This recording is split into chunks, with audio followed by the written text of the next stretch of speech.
Töktür. Оңға, алға жүгіре бас.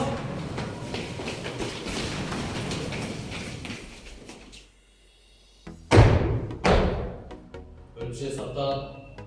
Түзел. Töktür. Назар ортаға.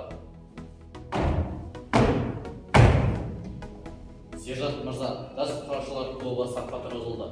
Баяндаған клуб командирі Айдарбек Мейіржан.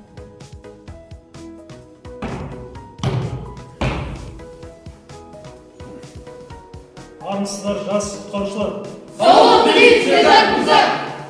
19 қазан құтқарушылардың мерекесі аясында мен дабылдың шабалдарын атты тақырыпта сол дабыл шабалдардың ішіндегі жабдықтармен таныстыру жұмыстарын өтеміз сіздермен.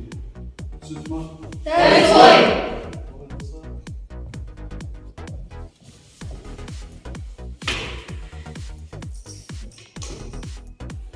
Мен жас құтқарушылардың бөлім тәрбиеленуші Базарханов Жеңісбаевты дабыл шабаданның не екенін түсіндіретін боламын.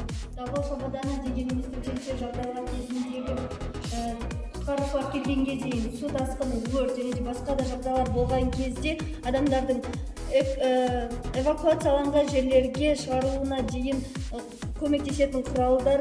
Нақталған шабадан адамдардың су және де басқа да өздерінің жоқ заттары кезіндегі автономды түрде өмір сүруіне алып келеді.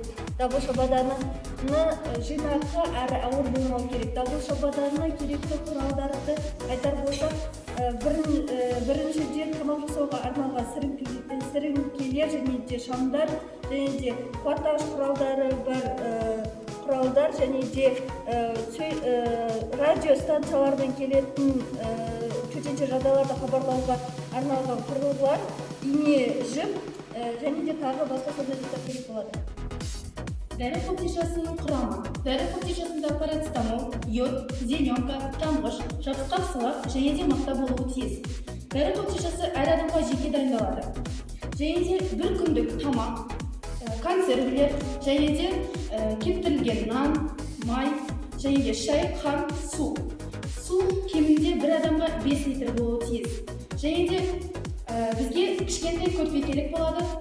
Көрпе және де шұлықтар қажет.